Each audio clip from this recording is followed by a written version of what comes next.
Shalom Bethlighters, bagaimana kabar kalian? Sebelum kita akan bersama-sama beribadah pada pagi hari ini, Dosa akan membacakan firman Tuhan yang diambil dari Matius pasal yang keempat ayat yang ke-10. Maka berkatalah Yesus kepadanya, "Enyalah iblis, sebab ada tertulis, engkau harus menyembah Tuhan Allahmu dan hanya kepada Dia sajalah engkau berbakti." Kekuatan di jiwaku, ketenangan batinku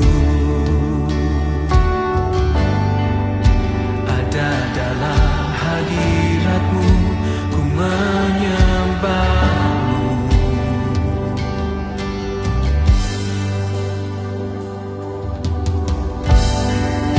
Tersungkurku di kaki-Mu, rasakan hadirat-Mu. Takkan ku melepaskan-Mu, Kau cahaya bagiku. Selamat pagi semuanya, selamat datang di ibadah Westlight hari ini. Kita harus bersyukur hari ini kita masih diberikan kesempatan untuk beribadah kepada Tuhan. Mari masuk dalam hadirat Tuhan dengan menyanyikan lagu Terpujilah Namamu Tuhan.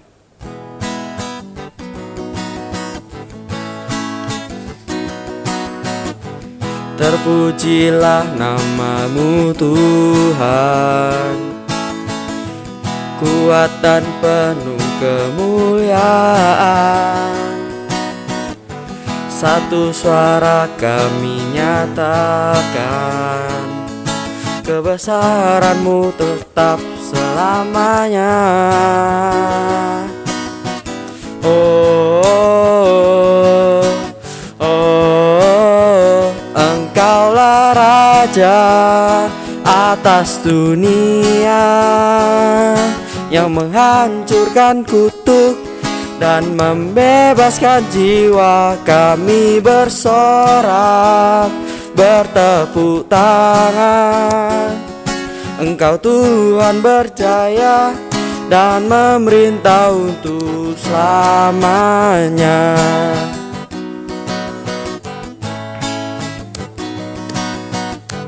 Terpujilah namamu Tuhan, ajaib dan penuh keagungan.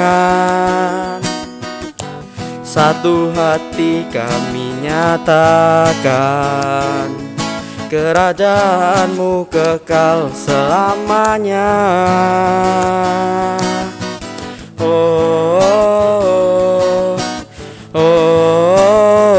Engkaulah Raja atas dunia, yang menghancurkan kutuk dan membebaskan jiwa. Kami bersorak, bertepuk tangan. Engkau Tuhan berjaya dan memerintah untuk selamanya. Raja atas dunia, yang menghancurkan kutuk dan membebaskan jiwa. Kami bersorak, bertepuk tangan. Engkau Tuhan berjaya dan memerintah untuk selamanya. Teman-teman, pasti dalam seminggu ini kita telah melakukan dosa. Maka dari itu kita harus meminta pengampunan dari Tuhan. Mari kita berdoa. Tuhan, tolong maafkan kami atas dosa yang telah kami lakukan selama seminggu ini. Tuhan, tolong berkati kami supaya kami bisa beribadah kepadamu dengan seluruh tubuh kami ya Tuhan. Berkatilah kami supaya kami bisa beribadah dengan sungguh-sungguh. Terima kasih ya Tuhan. Haleluya, amin. Setelah kita menerima pengampunan Tuhan, terimalah berita anugerah dari Efesus 1 ayat 5 yang berbunyi, sebab di dalam Dia dan oleh darahnya kita beroleh penebusan, yaitu pengampunan dosa, menurut kekayaan kasih karunia-Nya. Dan terimalah petunjuk hidup baru yang diambil dari 1 Korintus 10 ayat 23 yang berbunyi demikian. Segala sesuatu diperbolehkan, benar, tetapi bukan segala sesuatu berguna. Segala sesuatu diperbolehkan, benar, tetapi bukan segala sesuatu membangun. Kita sudah menerima berita anugerah dan petunjuk hidup baru. Maka dari itu, kita sudah menang dari dosa. Mari kita nyanyikan lagu Tuhan Selalu Menolongku.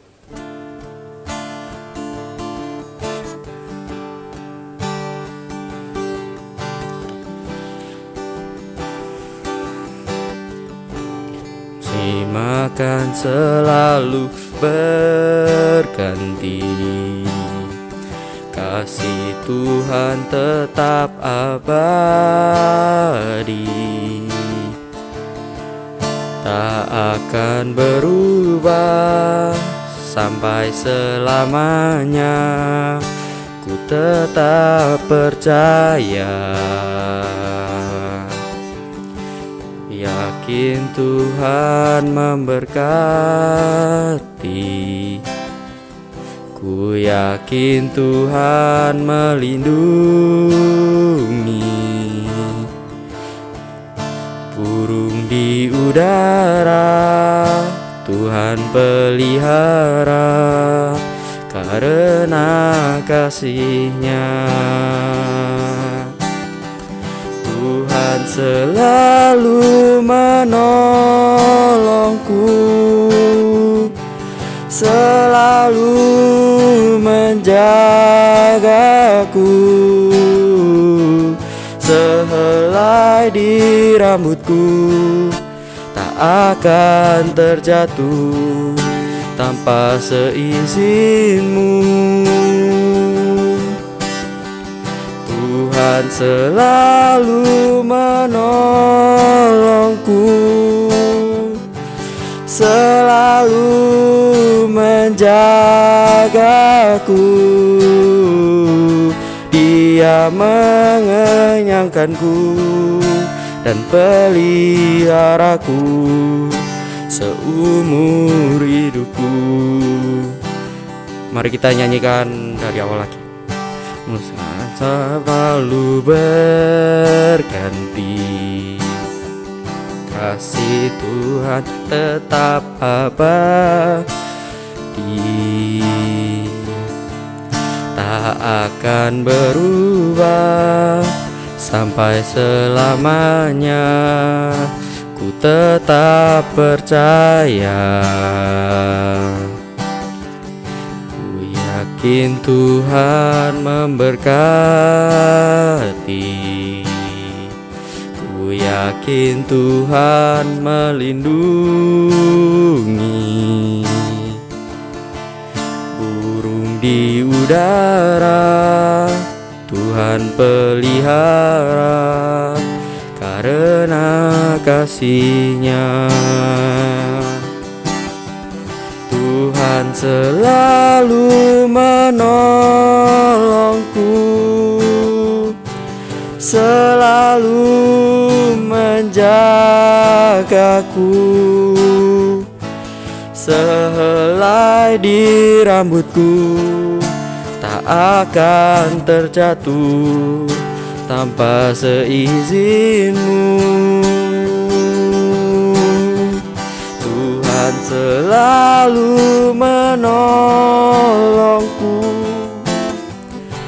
selalu menjagaku. Dia mengenyangkanku dan peliharaku seumur hidupku. Sebentar lagi kita bersama-sama akan mendengarkan pemberitaan firman Tuhan. Marilah kita mempersiapkan hati kita sambil menyanyikan lagu Tuhan Yesus Baik.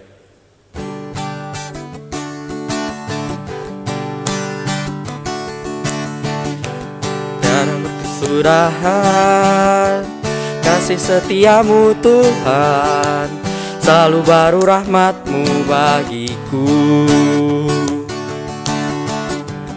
Hari berganti hari, tetap kulihat kasih-Mu tak pernah berakhir di hidupku. Tuhan Yesus baik, sungguh amat baik, untuk selama-lamanya. Tuhan Yesus baik, Tuhan Yesus baik, sungguh amat baik, untuk selama-lamanya. Tuhan Yesus baik. Tiada berkesudahan kasih setia-Mu Tuhan, selalu baru rahmat-Mu bagiku. Hari berganti hari, tetap kulihat kasih-Mu tak pernah berakhir di hidupku. Tuhan Yesus baik, sungguh amat baik, untuk selama-lamanya. Tuhan Yesus baik, Tuhan Yesus baik, sungguh amat baik, untuk selama-lamanya.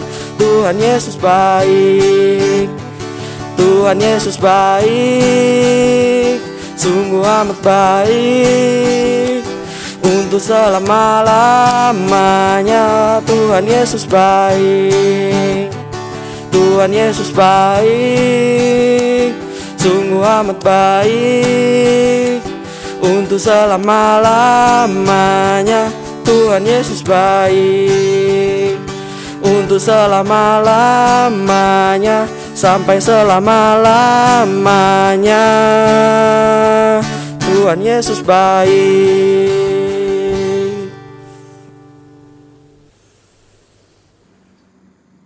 Shalom teman-teman sekalian, selamat pagi. Hari ini kita akan belajar suatu topik yang sangat menarik, khususnya bagi anak muda, yaitu tentang keinginan. Mari kita berdoa sebelum kita melanjutkan pembahasan tentang keinginan ini, supaya Tuhan sungguh memberkati dan menyertai kita. Bapa yang di surga, tolonglah kami untuk membahas tentang suatu topik tentang keinginan berdasarkan firman-Mu, firman Tuhan yang menuntun menjadi pedoman bagi hidup kami, khususnya anak-anak muda ini. Terima kasih Tuhan, tolong kami, biarlah Tuhan Roh Kudus menyertai. Dalam nama Yesus kami berdoa. Amin. Bacaan firman Tuhan hari ini diambil dari Perjanjian Lama dan Perjanjian Baru. Yang Perjanjian Lama yaitu dari Ulangan 5 ayat 21. Jangan mengingini istri sesamamu, dan jangan menghasratkan rumahnya, atau ladangnya, atau hambanya laki-laki, atau hambanya perempuan, atau lembunya, atau keledainya, atau apapun yang dipunyai sesamamu. Kita tahu ya, ini adalah hukum yang ke-10 dari 10 hukum Tuhan. Lalu Perjanjian Baru Markus 4 ayat 19. Lalu kekhawatiran dunia ini dan tipu daya kekayaan dan keinginan-keinginan akan hal yang lain, masuklah menghimpit firman itu sehingga tidak berbuah. Ini bercerita tentang hati manusia. Hati manusia yang mendengarkan firman Tuhan itu ada 4 macamnya, 4 jenisnya. Ada hati yang bagaikan jalan. Firman Tuhan ditaburkan di jalan. Ada juga firman Tuhan yang ditaburkan di batu-batu. Ada yang hatinya seperti semak duri. Dan juga ada yang hatinya seperti tanah subur. Nah, hati yang firman Tuhan yang ditaburkan di semak duri itu adalah firman Tuhan yang dihimpit dengan berbagai macam kekhawatiran, tipu daya kekayaan, dan keinginan-keinginan. Jadi bahaya banget nih soal keinginan. Dia dapat menghimpit firman Tuhan sehingga engkau tidak berbuah. Jangan sampai demikian ya. Baik. Anak muda zaman sekarang, bukan hanya zaman sekarang, sudah dari dulu, sekarang dan sampai kiamat ya, itu pasti punya banyak keinginan. Contohnya ingin kaya Ya, sudah pasti banyak dan sudah wajar ingin kaya itu. Zaman sekarang apalagi. Dan yang kurang kaya ingin menjadi lebih kaya. Yang sudah kaya ingin lebih kaya. Ini yang parah nih.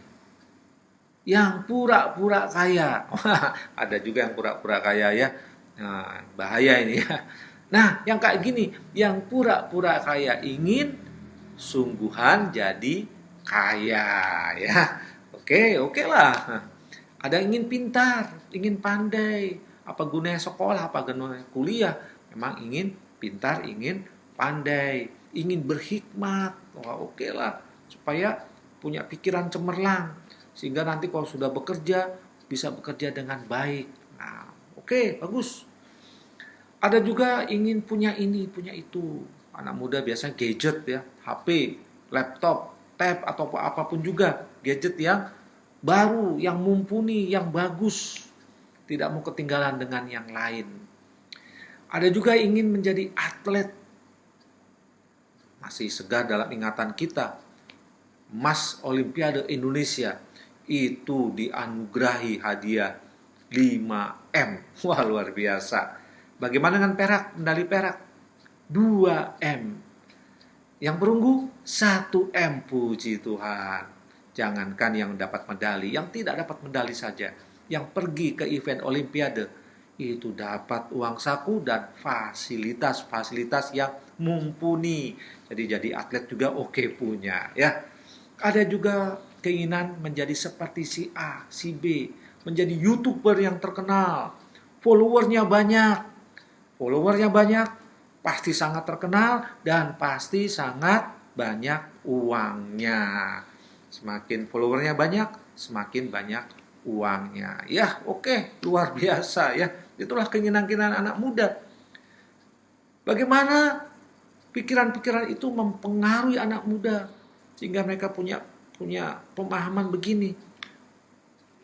Bagusnya begini.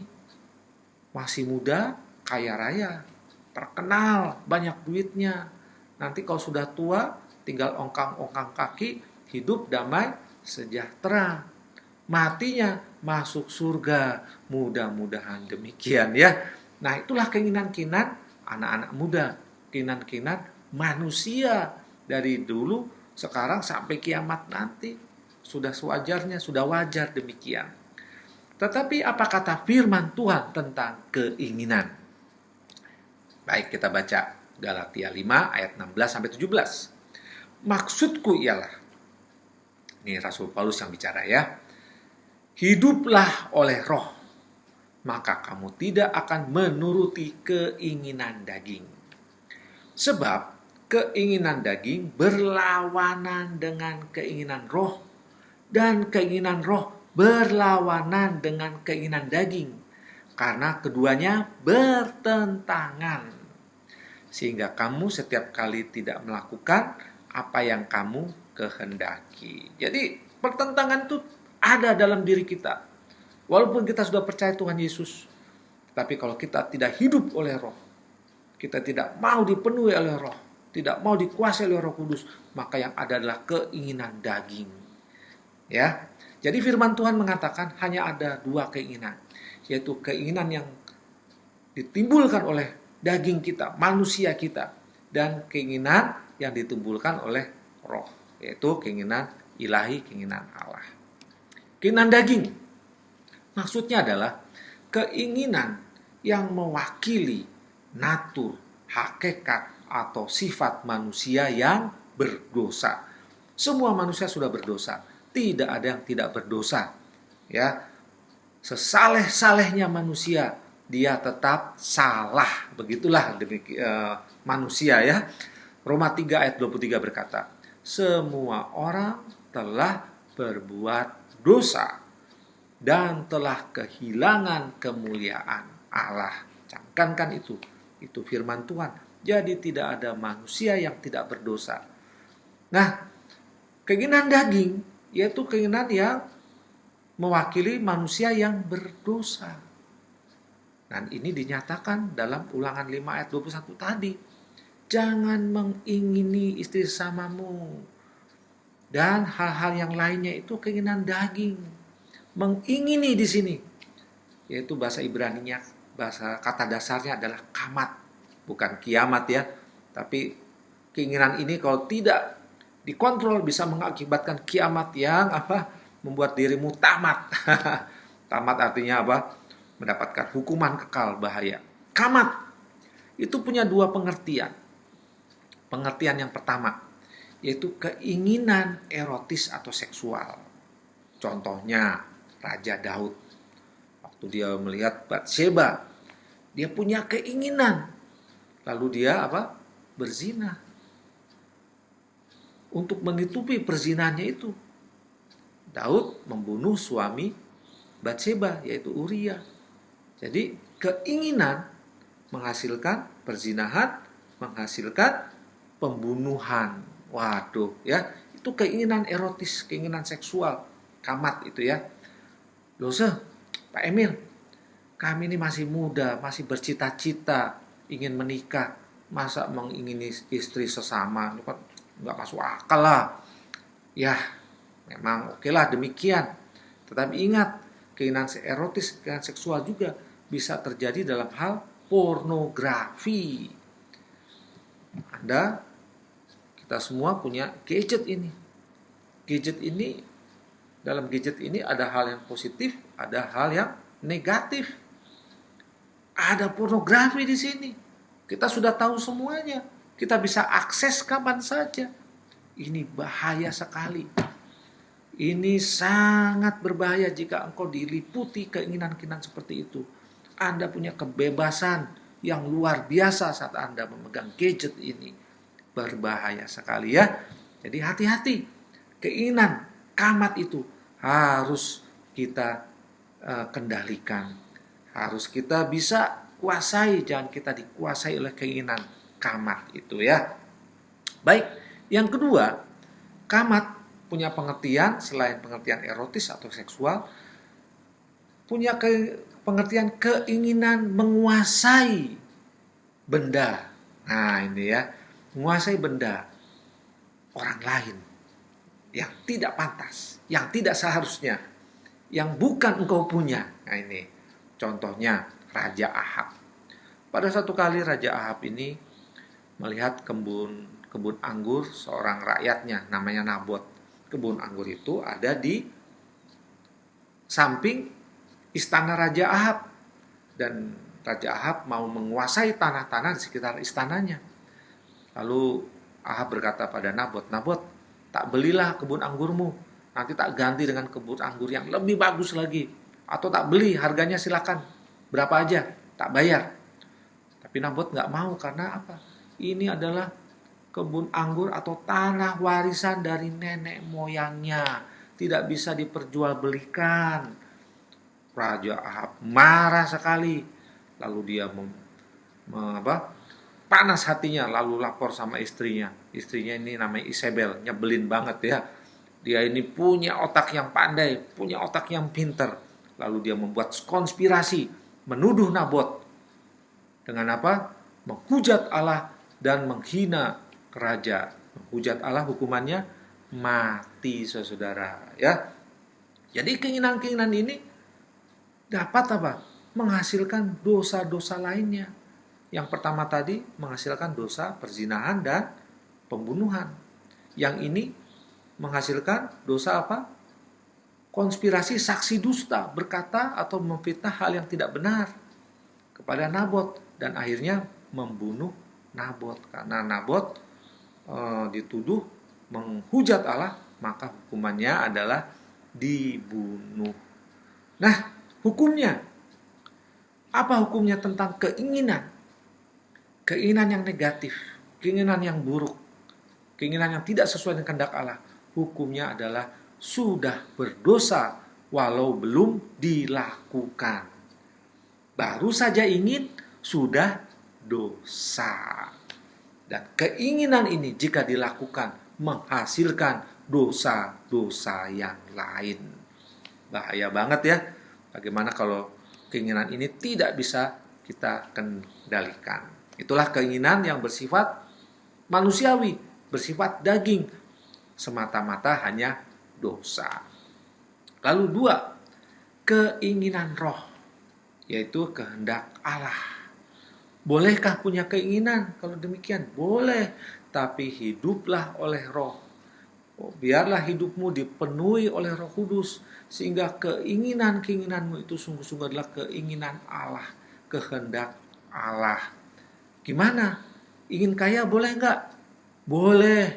Tapi baca dulu Amsal 28 ayat 20. Orang yang ingin cepat-cepat kaya, dia tidak terlepas dari berbagai macam hukuman. Artinya apa? Orang yang tipu sana, tipu sini, pasti dia mengalami kesukaran, bahkan hukuman. Ya, kaya itu adalah anugerah Tuhan. Banyak tokoh-tokoh Alkitab kaya dan menjadi berkat bagi orang lain. No problem. Tetapi hendaklah di dalam jalur firman Tuhan. 1 Timotius 6 ayat 10 berkata, cinta uang akar segala kejahatan. Jika engkau ingin kaya, jika engkau ingin cari uang banyak-banyak dan hatimu mencintai uang, condong kepada uang lebih daripada Tuhan, itu adalah akar segala kejahatan. Engkau baru mengingini, maka pada saat engkau melakukannya akan terjadi dosa-dosa yang lainnya. Dan perhatikan, semakin mendekati akhir zaman, manusia makin menjadi hamba uang. 2 Timotius 3 ayat 2. Manusia tidak lagi menjadi hamba Allah. Mereka mengabaikan Allah. Mereka menjadi hamba uang. Hati-hati saudara ya. Jadi keinginan itu boleh. Tetapi hendaklah engkau dituntun oleh Roh Allah. Ingin pandai, kurang hikmat, mintalah kepada Tuhan. Yakobus 1 ayat 5. Jika engkau kekurangan hikmat, mintalah. Itulah yang dilakukan Salomo. Dia minta hikmat. Itulah yang dilakukan Daniel. Bagaimana dia minta hikmat kepada Tuhan supaya dapat menerjemahkan mimpi-mimpinya, yaitu mimpi yang dari Tuhan. Ya, dia dapat menerjemahkannya bagi raja, bagi orang lain. Sehingga sungguh-sungguh Daniel menjadi orang yang berhikmat. Luar biasa ya. Bagaimana ingin jadi presiden, pejabat, bupati, wali kota? Nggak masalah. Ingat, Yusuf adalah pejabat negara Mesir dan dia memberkati orang Mesir dan jadi berkat bagi bangsanya. Luar biasa bukan? Ingin jadi majelis? Boleh. Ya, no problem. Jadi itu adalah anugerah Tuhan jadi pejabat itu. Pejabat publik atau pejabat gereja, no problem. Itu adalah anugerah Tuhan. Itu dikatakan dalam 1 Timotius 3 ayat 1. Jika engkau menginginkan jabatan itu, engkau menginginkan pekerjaan yang indah. Luar biasa ya. Jadi itulah keinginan roh. Keinginan-keinginan yang dipimpin oleh roh. Sehingga apapun yang engkau lakukan, apa yang pun engkau pikirkan, itu sungguh-sungguh seperti kehendak Allah. Menjadi keinginan Allah. Ya. Banyak keinginan, itu bisa jadi khawatir loh. Ya, banyak ini itu. Jadi khawatir, bisa nggak ya? Bisa nggak ya?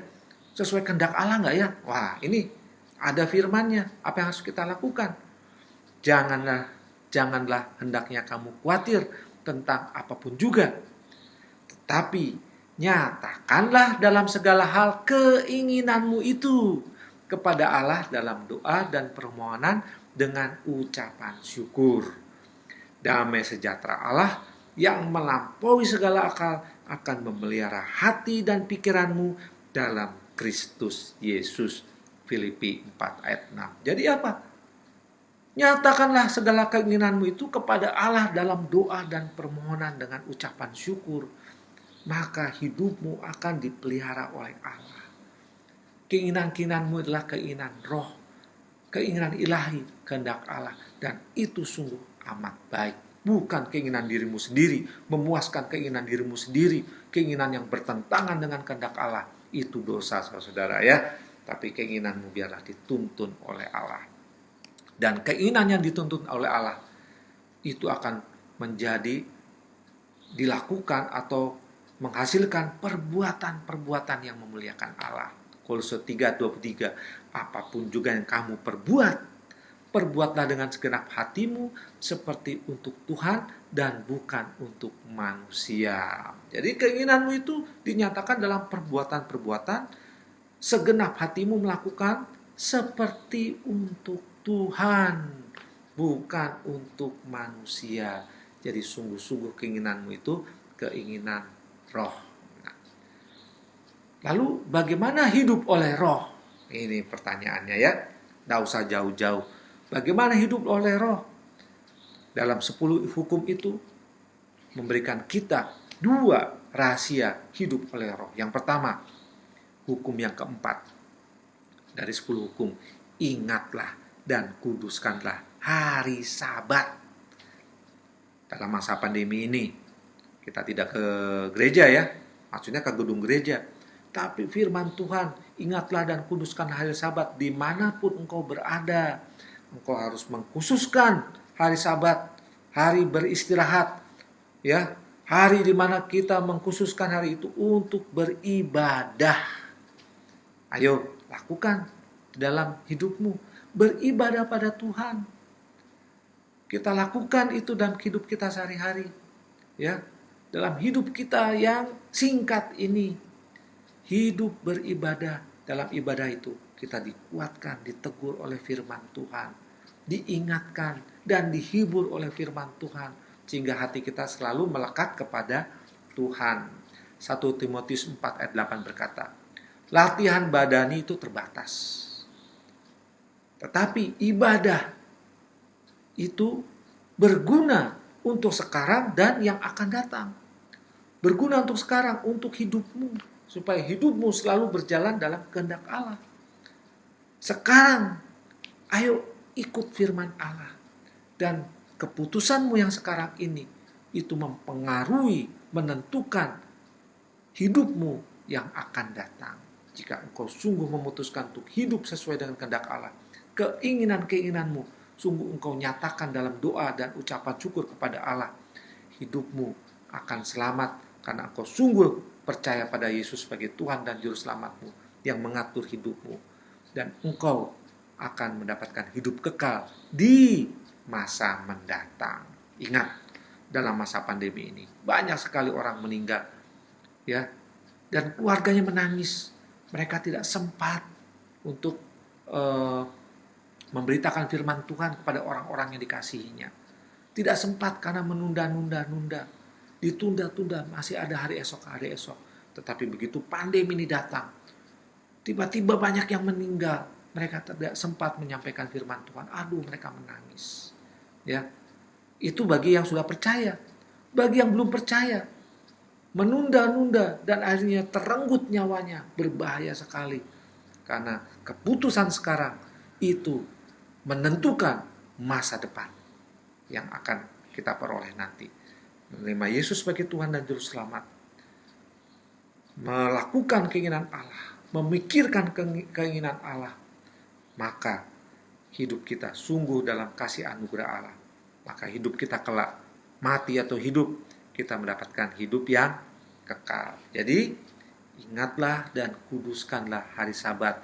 Ingatlah Tuhan, beribadahlah pada Tuhan di dalam masa dan kondisi apapun.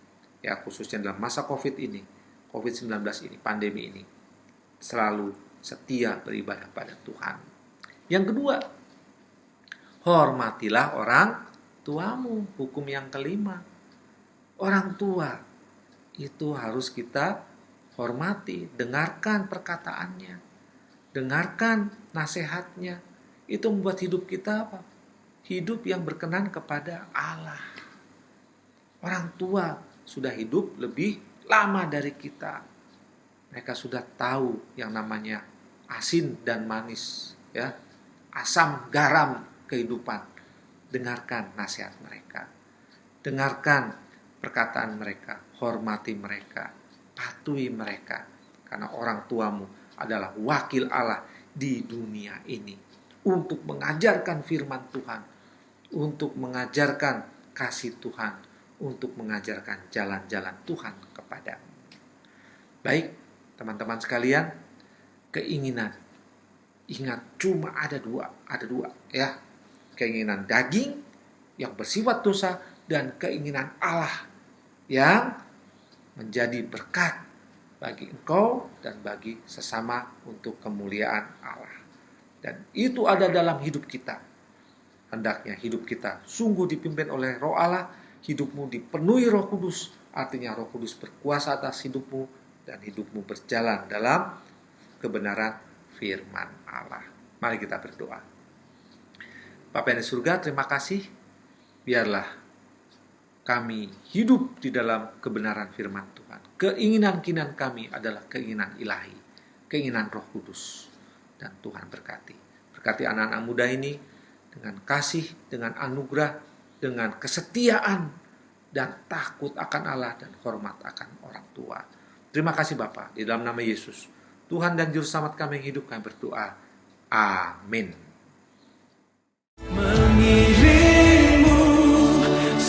Kita sudah mendengarkan firman Tuhan. Kiranya firman Tuhan ini dapat kita terima, kita renungkan, melalui dapat kita lakukan dalam sebagai rasa ungkapan syukur kita, mari kita memberikan persembahan yang terbaik untuk Tuhan melalui rekening di bawah ini. Dan jangan lupa ikuti kegiatan kita di hari Sabtu jam 5 sore yaitu besok. Kita bersama-sama bersekutu berdoa di dalam komunitas kita. Dan besok ini via Zoom dan linknya akan diberikan di grup besok. Dan jangan lupa selalu